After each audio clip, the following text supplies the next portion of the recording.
Assalamualaikum warahmatullahi wabarakatuh. Pada kesempatan kali ini, kami dari kelompok Sigma akan mempresentasikan hasil kerja kami yang berjudul Sensor Suhu dan Kelembapan Udara pada Laboratorium dengan menggunakan sensor DHT22 pada mata kuliah Microcontroller. Kami yang beranggotakan yang pertama saya sendiri, yaitu Firmansyah Davin Pratama dengan NIM 2020-31211, dan rekan saya Muhammad Faizal Faris dengan NIM 2020-31233. Selanjutnya ada beberapa komponen yang akan digunakan dalam pembuatan program kami, nantinya akan dijelaskan. Komponen pertama yaitu adalah microcontroller ESP32. ESP32 adalah microcontroller yang dikenalkan oleh Expressive System yang merupakan penerus dari microcontroller ESP8266.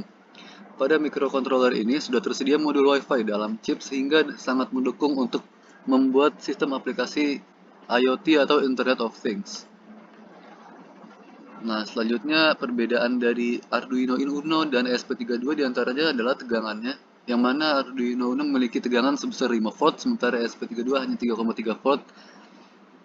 Dan CPU yang berbeda yaitu Arduino menggunakan Atmega 328 16 MHz, sementara ESP menggunakan Extensa Dual Core LX6 sebesar 160 MHz. Untuk arsitektur sendiri yaitu Arduino Uno memiliki arsitektur 8 bit sementara ESP32 32 bit.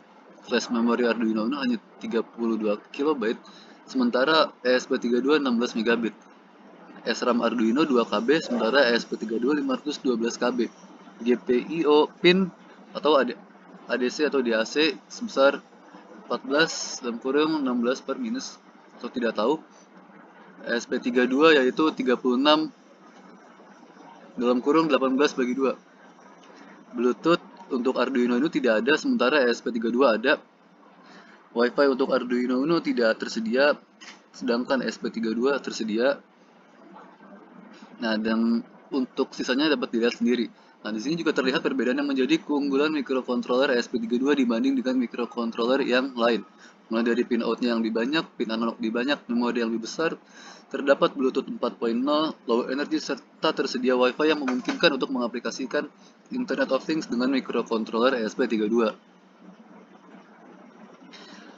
Komponen selanjutnya yang digunakan adalah sensor suhu DHT22. DHT22 atau sensor kelembapan dan suhu ini adalah salah satu yang sangat akurat, di mana sensor ini mengukur nilai kelembapan relatif. Ini menggunakan elemen sensor kapasitif untuk mengukur kelembapan. Untuk mengukur suhu menggunakan termistor NTC. Sensor ini juga dapat digunakan dalam kondisi yang keras. Sensor ini tersedia sebagai sensor serta modul. Sensor DHT22 adalah penerus dari sensor DHT11. DHT22 tersedia sebagai sensor serta modul. Fungsi sensor dan modul DHT22 itu mirip serupa. Perbedaannya terletak pada sirkuit internal. Modul ini berisi kapasitor penyaringan bawaan dan resistor pull-up, sedangkan pada sensor ini harus terhubung secara eksternal. Sensor dan modul DHT22 keduanya memiliki microcontroller 8 bit yang terhubung dengannya untuk melakukan perhitungan. Modul DHT22 hadir sebagai paket 3 pin, sedangkan sensor hadir sebagai paket 4 pin. Modul ini memiliki jangkauan pengukuran yang tinggi, akurasi yang lebih baik, dan sedikit lebih mahal daripada sensor sebelumnya yaitu DHT11. Nah, sensor DHT22 ini menggunakan antarmuka serial kabel tunggal untuk mentransfer data ke unit mikroprosesor. Pin data yang tersedia pada sensor digunakan untuk mentransfer data dan terhubung ke mikroprosesor. Ketika daya diterapkan, sensor awalnya tetap dalam status tidak stabil selama 1 detik. Selama waktu ini, tidak ada instruksi yang harus dikirim ke sensor. Untuk komunikasi satu kali antara MCU dan sensor dibutuhkan 5 milisecond, mulai mengirim data hanya setelah menerima sinyal awal dari MCU. Ketika sensor ini digunakan untuk rentang RH lebih tinggi dari yang disarankan, sensor ini dapat meningkatkan penuaan perangkat. Sensitivitas sensor DHT2 dapat berubah ketika terkena uap kimia. Nah, di sini ada penjelasan untuk masing-masing pin dari sensor DHT22. Di antaranya pin 1 atau VDD adalah pin 1 daya. Tegangan DC diterapkan ke pinnya. Yang kedua ada pin data atau SDA, adalah pin data serial. Pin ini terhubung dengan mikrocontroller untuk mentransfer data dari sensor ke pengontrol. Pin 3 ada NC, juga dikenal sebagai pin tanpa koneksi yang dibiarkan tidak terhubung. Nah, yang pin 4 ada GND atau ground, adalah pin tanah. Pin ini terhubung ke ground. Nah, selanjutnya pada pembahasan kali ini akan dilanjutkan oleh rekan saya Faris. Kepada yang bersangkutan dipersilakan. Baik, terima kasih Davin. Saya di sini akan melanjutkan yaitu tentang komponen yang selanjutnya, yaitu adalah komponen buzzer. Jadi buzzer elektronika adalah sebuah komponen elektronika yang dapat menghasilkan getaran suara berupa gelombang bunyi. Buzzer elektronika akan menghasilkan getaran suara ketika diberi sejumlah tegangan listrik dengan taraf tertentu sesuai dengan spesifikasi, bentuk, dan ukuran buzzer elektronika itu sendiri. Nah, pada umumnya, buzzer elektronika ini sering digunakan sebagai alarm karena penggunanya yang cukup mudah, yaitu dengan memberikan tegangan input, maka buzzer elektronika ini akan menghasilkan getaran suara berupa gelombang bunyi yang dapat didengar oleh manusia. Nah, buzzer itu pada umumnya memiliki bentuk seperti tabung, silinder, dengan sebuah lubang kecil di atasnya dan dua pin atau kaki yang di bawahnya. Nah, berikut adalah bentuk simbol dari buzzer. Pada dasarnya, prinsip kerja dari buzzer hampir sama dengan loudspeaker, di mana buzzer juga terdiri dari kumparan yang terpasang secara diafragma. Ketika kumparan tersebut dialiri listrik, maka akan menjadi elektromagnet, sehingga mengakibatkan kumparan tertarik ke dalam ataupun keluar tergantung dari arah arus polaritas magnetnya. Karena kumparan dipasang secara diafragma, maka setiap kumparan akan menggerakkan diafragma tersebut secara bolak-balik sehingga membuat udara bergetar yang akan menghasilkan suara tersebut.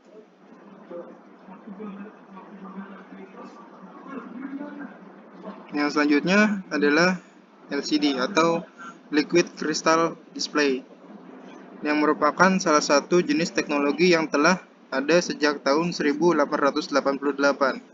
LCD tersebut merupakan layar digital yang dapat menampilkan nilai yang dihasilkan oleh sensor dan dapat menampilkan menu yang terdapat pada aplikasi yang bernama microcontroller dan juga dapat menampilkan teks tersebut.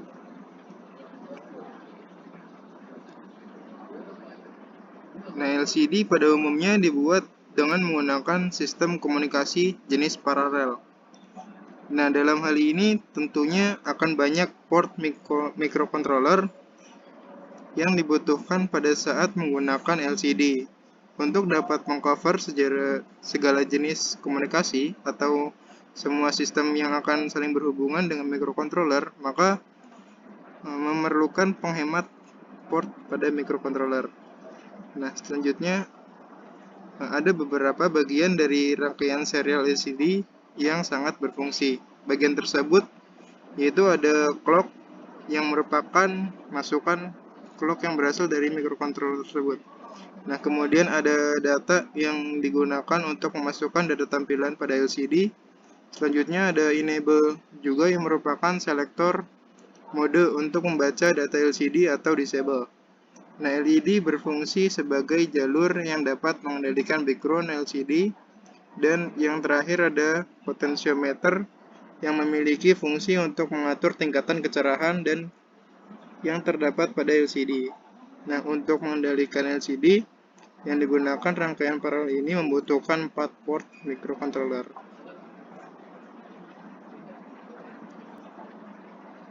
Nah, yang selanjutnya yaitu ada LED atau light emitting diode. Nah, light emitting diode atau LCD adalah komponen elektronika yang dapat memancarkan cahaya monokromatik ketika diberikan tegangan maju. Nah, LED merupakan keluarga dioda yang terbuat dari bahan semikonduktor. Warna-warna cahaya yang dipancarkan oleh LED tergantung pada jenis bahan mikrokonduktor yang dipergunakannya. Bentuk LED mirip dengan sebuah bohlam atau bola lampu yang kecil dan dapat dipasang dengan mudah di dalam berbagai perangkat elektronika. Nah, berbeda dengan lampu pijar, lampu LED tidak memerlukan pembakaran filamen sehingga tidak menimbulkan panas dalam menghasilkan cahaya.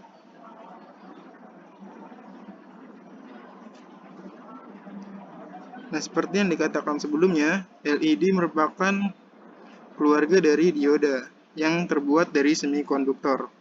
Cara kerjanya pun hampir sama dengan dioda yang memiliki dua kutub, yaitu kutub positif dan kutub negatif. Nah, LED hanya akan memancarkan cahaya apabila dialiri tegangan maju atau bias forward dari anoda menuju ke katoda. Nah, untuk mengetahui polaritas terminal anoda atau plus dan katoda atau min. Nah, pada LED bisa lihat di gambar sebelah kiri. Nah, kita dapat melihat secara fisik berdasarkan gambar tersebut, ciri-ciri terminal anoda pada LED adalah kaki yang lebih panjang dan juga lead frame yang lebih kecil. Nah, sedangkan ciri-ciri terminal katoda adalah kaki yang lebih pendek dengan lead frame yang besar serta terletak di sisi yang flat.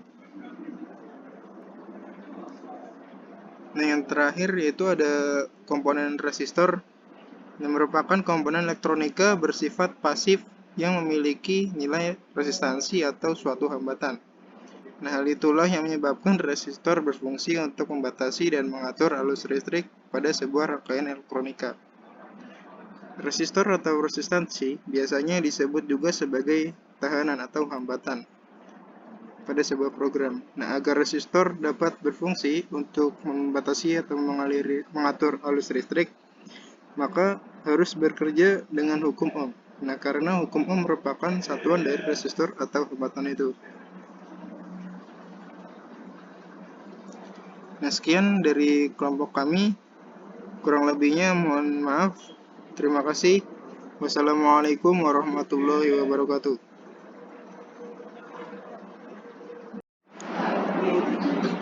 Oke, assalamualaikum warahmatullahi wabarakatuh. Selanjutnya adalah demo program dari sensor suhu dan kelembapan yang diterapkan pada laboratorium, yang mana itu adalah proyek atau tugas akhir kami dari kelompok Sigma yang beranggotakan saya sendiri Firman Syedapin Pratama dengan NIM 2020 31211 dan Muhammad Faisal Faris dengan NIM 2020 31233. Nah, di sini untuk penjelasan programnya sendiri ialah sesuai yang tadi dijelaskan. Untuk penggunaan komponennya yaitu menggunakan microcontroller ESP32 karena sudah memiliki modul WiFi.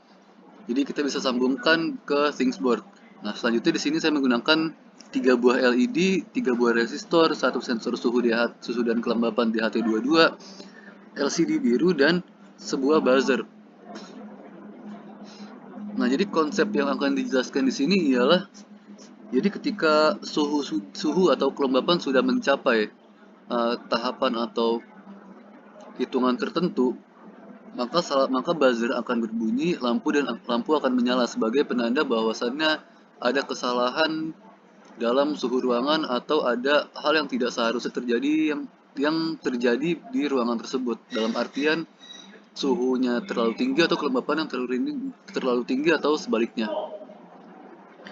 Nah, jadi di sini untuk codingannya sendiri yaitu ada pendeklarasian dari microcontroller ESP32-nya.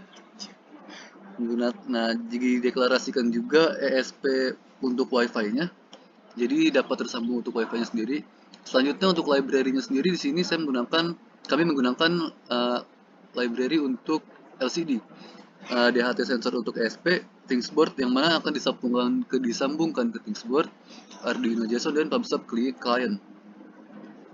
Nah, di sini kami menggunakan input STDOH, input liquid crystal display, dan DHT untuk pendeklarasian masing-masing dari library-nya. Nah, di sini untuk menyambungkan ke ThingsBoard-nya, yang mana ThingsBoard-nya ini sudah dibuat seperti ini di device, dan kami sudah menggunakan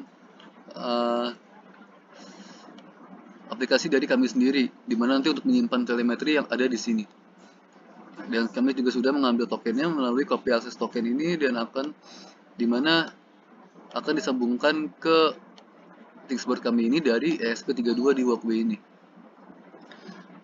Nah, selanjutnya jika sudah dideklarasikan seperti ini, yang mana ini untuk menyambungkannya, di sini ada pendeklarasian untuk address LCD-nya serta kolomnya. Di sini ada untuk pendeklarasian Wi-Fi client serta ThingsBoard client. Di sini ada untuk pendeklarasian pengkoneksian Wi-Fi. Di sini untuk reconnect Wi-Fi. Nah, selanjutnya pada void setup sendiri, di sini ada pendeklarasian yang sesuai dengan DHT22 yang sudah deklarasikan untuk variabelnya seperti ini. Nah, jadi serial di baut ini 11.115.200 DHT pin, sensor, dan buzzernya. Jadi di void setup kita tinggal mendeklarasikan ulang apa yang sudah dideklarasikan sebelumnya pada pendeklarasian define di atas. Di sini untuk WiFi, LCD, backlight. Ini untuk bikin masukin tadi serialnya. Di sini judul, di sini sensor-sensornya, sensor suhu yang dimasukkan. Selanjutnya ada pin mode dari masing-masing buzzer serta LED, lampu LED di sini. Dimana lampu LED ada di pin mode 26, 27, 14, buzzer ada di 13 dan ground 2. DHT ada di sensor 3 volt, di sensor 3 volt, pin 3 volt, pin 15 dan ground. LCD ada di ground, pin 21 dan pin 22. Serta masuk ke 3 volt lagi. Nah, selanjutnya untuk void loopnya sendiri, di sini kami menggunakan temperatur dan humidity, yang mana itu artinya adalah temperatur dari suhu dan humidity adalah kelembapan. Nah, jadi di sini untuk menyambungkan ke telemetri yang ada di ThingsBoard, kami menggunakan sintaks TB send telemetry table send telemetry integer, masukin data temperaturnya dan data humidity. Dan sebelumnya kita get di atasnya untuk pendeklarasian data temperatur dan humidity-nya, yang mana nanti akan tampil di telemetri seperti ini. Yang mana ini belum dijalankan, nanti akan kita coba testing. Dan selanjutnya di sini ada untuk pendeklarasian suhu dan kelembapan yang mana akan ditampilkan ke monitor serial. Nah, selanjutnya di sini di dalam void loop ini ada pendeklarasian dari masing-masing kondisi, yang mana yang berarti jika kelembapan lebih tinggi dari 70% dan temperatur lebih tinggi dari 30 derajat Celcius, maka LCD akan menunjukkan pesan to warm, cool down, atau terlalu panas, dinginkan. Nah, di sini untuk pendeklarasiannya adalah if humidity lebih dari sama dengan 70 dan n data temperatur lebih dari sama dengan 30, maka pin 26 akan high. Nah, pin 26 kita dapat lihat di sini adalah LED berwarna merah. Nah, baru dia akan memprint to warm, cool down-nya. Jadi yang ada di serial, yang ada di LCD-nya. Nah, maksudnya setelah itu buzzer akan berbunyi untuk menandakan alarm bahwa suhu dan kelembapannya terlalu tinggi nih, maka harus diturunkan. Nah, selanjutnya jika humidity atau kelembapan kurang dari 70% dan temperatur kurang dari 30 derajat, maka di LCD akan show atau menampilkan pesan temperatur dan humidity are in normal limits atau ada di batas normal. Nah, di sini yang high adalah nomor 14 nih. Jadi nomor 14 adalah pin warna hijau. LED berwarna hijau. Nah, baru di print lagi sama prinsipnya yang selanjutnya. Tapi untuk selanjutnya adalah jika keduanya atau humidity is lower, humidity kelembapan kurang dari 70, tapi temperaturnya lebih tinggi dari 30, maka di LCD akan menunjukkan pesan beware, hati-hati temperatur terlalu tinggi atau humidity. Nah, atau humidity atau kelembapan lebih tinggi dari 70%, tetapi temperatur kurang dari 30 derajat. Maka LCD akan menampilkan beware, humidity terlalu tinggi, humidity too high. Nah, prinsipnya sama seperti codingan yang tadi, tetapi yang LED yang menyala adalah pin nomor 27, di mana adalah LCD berwarna kuning. Sisanya sama untuk codingannya, dan buzzer juga akan berbunyi sesuai dengan apa yang ditentukan. Nah, selanjutnya di sini adalah jika Wi-Fi-nya connect, maka dia akan reconnect atau connecting to dengan token. Ini untuk pendeklarasian apakah dia sudah terkoneksi kepada ThingsBoard atau belum. Nah, baru di sini ada sending data untuk masuk ke dalam table telemetri di atas yang sudah dideklarasikan. Nah, ini dia. Nah, selanjutnya kita coba untuk menjalankan programnya.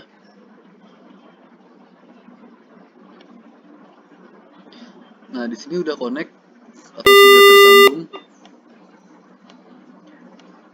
dan langsung berbunyi dia. Nah, di sini humidity terlalu tinggi.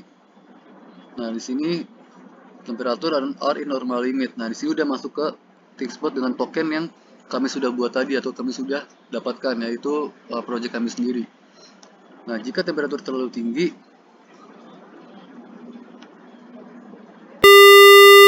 nah maka dia akan nyala nih.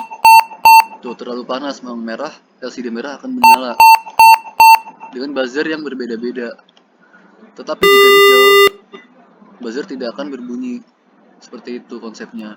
Nah, dan untuk telemetrinya di sini langsung terupdate sebagaimana kita men-setting DHT22 kita. Nah, jika temperatur disetting kayak gini, kita naikin terus, maka di sini seharusnya juga akan terdeteksi dia akan naik atau update terus. Nah, temperaturnya beda kan? Di sini juga pasti dia akan nantinya akan masuk dengan kelembapan dan suhu yang berbeda-beda. Nah, sekarang dia udah update lagi sesuai waktunya. Jika kita setting lagi, kita setting semuanya ke batas normal. Nah, kalau normal dia udah diam berarti nih, udah nggak ada alarm dari buzzer tadi yang menandakan kalau kita harus menaikkan atau menurunkan suhu serta kelembapannya di dalam suatu laboratorium. Nah, di sini juga udah ke-update untuk telemetrinya di ThinkSpot yang telah kita buat ini. Jadi mungkin sekian presentasi atau demo dari proyek kami atau tugas akhir kami dari kelompok Sigma. Kurang lebihnya kami mohon maaf. Assalamualaikum warahmatullahi wabarakatuh.